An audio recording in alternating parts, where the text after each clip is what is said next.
वो ये कहकर गलील में ही रह गया, परंतु जब उसके भाई पर्व में चले गए, यीशु भी पहुंचा, परंतु प्रकट होकर नहीं, गुप्त रूप में गया।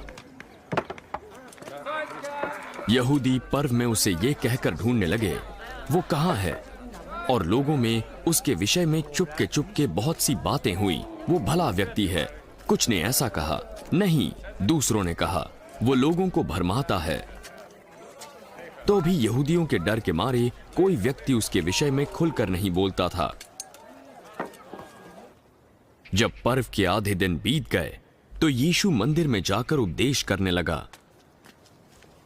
यहूदियों के सरदार सुनकर चकित रह गए।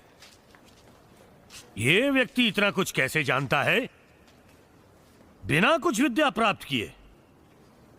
मेरा उपदेश मेरा अपना नहीं, परमेश्वर से आता है जिसने मुझे भेजा है। यदि कोई परमेश्वर की इच्छा पर चलना चाहे तो वो जान जाएगा कि मेरा उपदेश परमेश्वर की ओर से है या मैं अपनी ओर से कहता हूं। जो अपनी ही ओर से कुछ कहता है वो अपनी ही बढ़ाई चाहता है, परंतु जो अपने भेजने वाले की बढ़ाई चाहता है वही सच्चा है और उसमें अधर्म नहीं होता। क्या मूसा ने तुम्हें व्यवस्था नहीं दी? परंतु तुम में से एक भी व्यवस्था पर नहीं चलता। तुम क्यों मुझे मार डालना चाहते हो? तुझ में दुष्ट आत्मा है, कौन तुझे मार डालना चाहता है? मैंने एक चमत्कार किया और तुम सब आश्चर्य करते हो। इसी कारण मूसा ने तुम्हें खतने की आज्ञा दी थी। ये नहीं कि वो मूसा की ओर से है, परंतु बाप दादों से चली आई है। और तुम सब्त के दिन मनुष्य का खतना करते हो।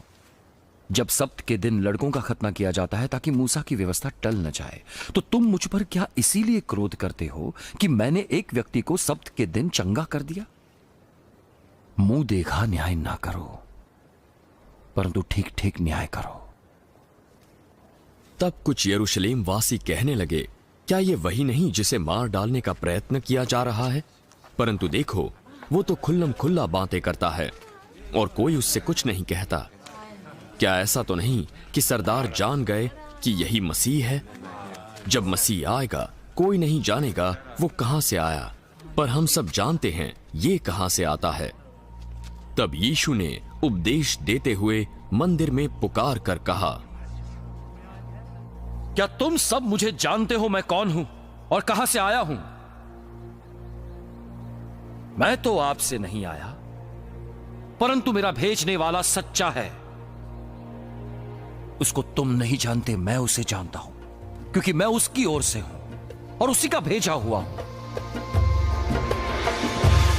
तब उन्होंने उसे पकड़ना चाहा,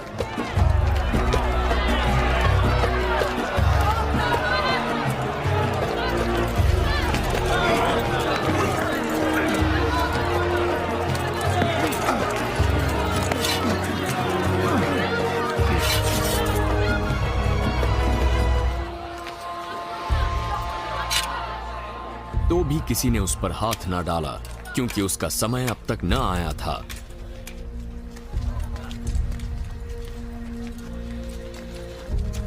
परंतु भीड़ में कई उस पर विश्वास ले आए। मसीह जब आएगा तो क्या इससे अधिक आश्चर्य कर्म दिखाएगा जो इसने दिखाए? फरीसियों ने लोगों को यीशु के विषय में ये बातें चुपके करते सुना, तो प्रधान याजकों ने उसे पकड़ने को सिपाही भेजे।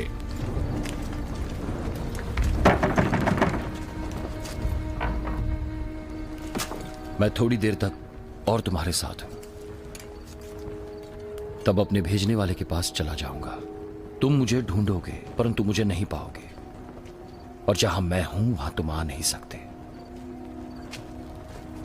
इस पर यहूदियों ने आपस में कहा, ये कहां जाएगा कि हम इसे न पाएंगे?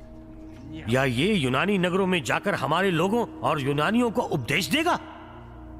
वो कहता है, हम उसे ढूंढेंगे परंतु ना पाएंगे, और जहां वो होगा हम नहीं जा सकते। अब ये क्या बात हुई? पर्व के अंतिम दिन, जो मुख्य दिन है, यीशु खड़ा हुआ और पुकार कर कहा, यदि कोई प्यासा हो तो वो मेरे पास आए और पिए। जैसा पवित्र शास्त्र में लिखा है, उसके हृदय में से जीवन के जल की नदियां बह निकलेंगी। यीशु ने ये बात आत्मा के बारे में की, जो उस पर विश्वास करने वालों को मिलने वाली थी। क्योंकि तब तक आत्मा नहीं दिया गया था, क्योंकि यीशु तब तक अपनी महिमा को न पहुंचा था। भीड़ में कुछ लोगों ने यीशु को ऐसा कहते सुना तो सचमुच यही वो भविष्यद्वक्ता है। यही वो भविष्यद्वक्ता है। पवित्र शास्त्र में आया है कि मसीह दाऊद के वंश से और बेथलेहम गांव में जन्मेगा, जहां दाऊद रहता था। ये तो बिल्कुल सही बात है। तो उसके कारण लोगों में फूट पड़ी। उनमें से कुछ उसे पकड़ना चाहते थे, परंतु किसी ने उस पर हाथ न डाला। तब सिपाही प्रधान याजकों और फरीसियों के पास लौटे तो उन्होंने सिपाहियों से पूछा, तुम उसे क्यों नहीं लाए? किसी मनुष्य ने कभी ऐसी बातें नहीं की। क्या उसने तुम्हें भी भरमाया? क्या तुमने किसी सरदार या फरीसी को उस पर विश्वास करते देखा? ये लोग मूसा की व्यवस्था नहीं जानते।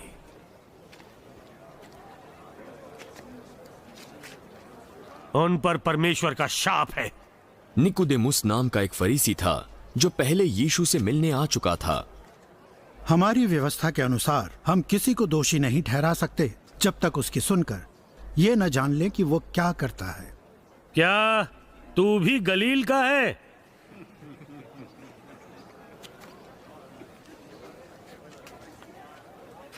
पवित्र शास्त्र को ढूंढ और देख ले कि गलील से कोई भविष्यद्वक्ता नहीं होने का।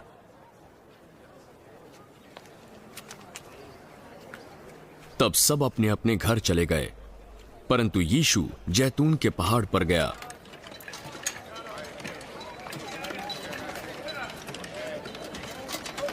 अगली भोर को वो फिर मंदिर में आया। सब लोग उसके पास गए और वो बैठकर उन्हें उपदेश देने लगा। तब शास्त्री और फरीसी एक स्त्री को लाए जो व्यभिचार में पकड़ी गई थी और उसको बीच में खड़ा कर दिया। हे गुरु, ये स्त्री व्यभिचार करते हुए पकड़ी गई है। व्यवस्था में मूसा ने हमें आज्ञा दी है कि ऐसी स्त्रियों पर पथराव करके मार डालो।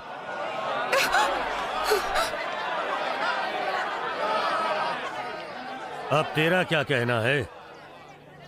उन्होंने यीशु को परखना चाहा ताकि उस पर कोई दोष लगा सकें, परंतु यीशु झुककर उंगली से भूमि पर लिखने लगा।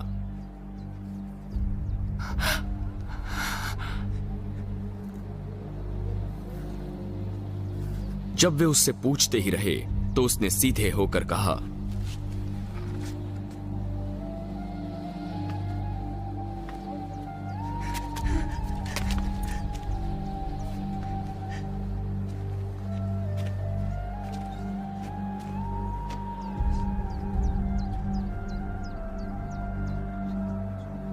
तुम में से जो निष्पाप हो वही पहले उसको पत्थर मारे। और फिर झुककर उंगली से लिखने लगा।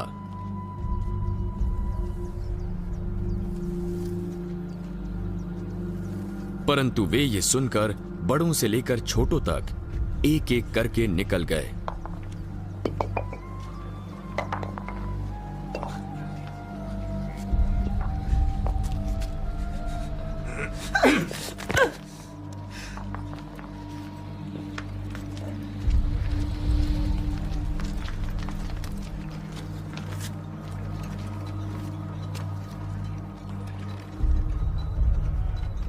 और यीशु अकेला रह गया और वो स्त्री वहीं खड़ी रही। यीशु सीधा हुआ। वे कहां गए?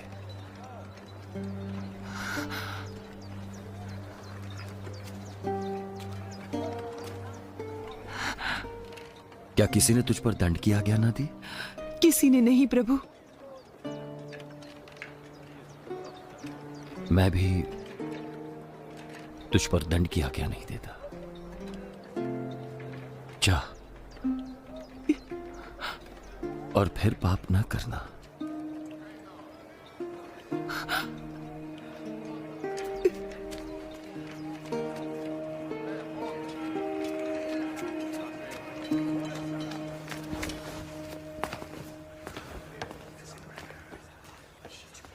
यीशु ने फरीसियों से बात की, जगत की ज्योति मैं हूं। जो मेरे पीछे होलेगा वो अंधकार में न चलेगा और जीवन की ज्योति पाएगा। तू अपनी गवाही आप दे रहा है जिससे कुछ सिद्ध नहीं होता। नहीं, भले ही मैं अपनी गवाही आप देता हूं, फिर भी वो सच्ची है, क्योंकि मैं जानता हूं कि मैं कहां से आया हूं और कहां को जाता हूं। परंतु तुम नहीं जानते कि मैं कहां से आता हूं या कहां को जाता हूं। तुम मानव रीति से न्याय करते हो, मैं किसी का न्याय नहीं करता। और यदि मैं न्याय करूं भी तो मेरा न्याय सच्चा है, क्योंकि मैं अकेले न्याय नहीं करता, परंतु मेरे साथ मुझे भेजने वाला पिता है। तुम्हारी व्यवस्था में भी लिखा है कि 2 जनों की गवाही मिलकर ठीक होती है। मैं तो आप अपनी गवाही देता हूं और दूसरी मेरा पिता जिसने मुझे भेजा है।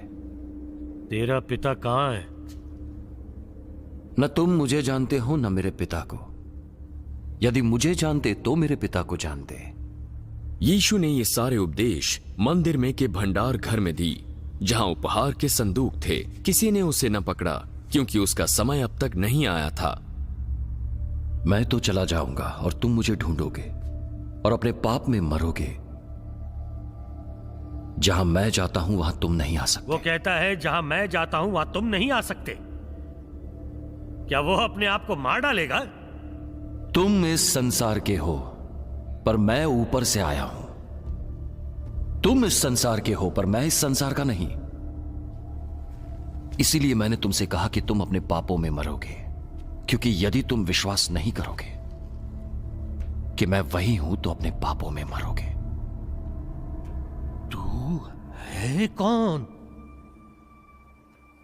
वही हूं जो प्रारंभ से तुमसे कहता आया हूं।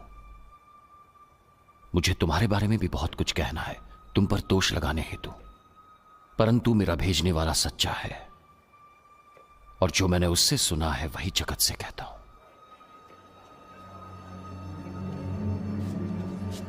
वे ये न समझे कि यीशु हमसे पिता के विषय में कहता है। जब तक मनुष्य के पुत्र को ऊंचे पर चढ़ाओगे तो जानोगे कि मैं वही हूं। मैं अपने आप से कुछ नहीं कहता, परंतु जैसे मेरे पिता ने मुझे सिखाया वैसे ही ये बातें कहता हूं। मेरा भेजने वाला मेरे साथ है। उसने मुझे अकेला नहीं छोड़ा, क्योंकि मैं सर्वदा वही काम करता हूं जिससे वो प्रसन्न होता है। बहुतों ने यीशु को यह कहता सुनकर उस पर विश्वास किया। यदि तुम मेरे वचन में बने रहोगे तो सचमुच मेरे चेले हो। तुम सत्य को जानोगे और सत्य तुम्हें स्वतंत्र करेगा। हम तो अब्राहम के वंश हैं और कभी किसी के दास नहीं हुए। फिर तू कैसे कहता है कि तुम स्वतंत्र हो जाओगे? मैं तुमसे सच सच कहता हूं कि जो कोई पाप करता है वो पाप का दास है। दास सदा परिवार का सदस्य नहीं रहता, परंतु पुत्र सदा के लिए पुत्र है। यदि पुत्र तुम्हें स्वतंत्र करेगा तो सचमुच तुम स्वतंत्र हो जाओगे। मैं जानता हूं तुम अब्राहम के वंश से हो, तो भी मेरा वचन तुम्हें स्वीकार नहीं, इसलिए तुम मुझे मार डालना चाहते हो। मैं वही कहता हूं जो पिता ने मुझे दिखाया है, और तुम वही करते हो जो तुमने अपने पिता से सुना है। हमारा पिता तो अब्राहम है। यदि तुम अब्राहम की संतान होते तो अब्राहम के समान काम करते, परंतु अब तुम मुझ जैसे व्यक्ति को मार डालना चाहते हो जिसने तुम्हें परमेश्वर से सुनकर सत्य वचन सुनाया। ऐसा तो अब्राहम ने नहीं किया था। तुम वही करते हो जो तुम्हारे पिता ने किया। हमारा पिता केवल परमेश्वर है, हम वह विचार से नहीं जन्मे। यदि परमेश्वर तुम्हारा पिता होता तो तुम मुझसे प्रेम रखते, क्योंकि मैं परमेश्वर की ओर से आया हूं और अब मैं यहां हूं। मैं आपसे नहीं आया, परंतु उसने मुझे भेजा। तुम मेरी बातें क्यों नहीं समझते?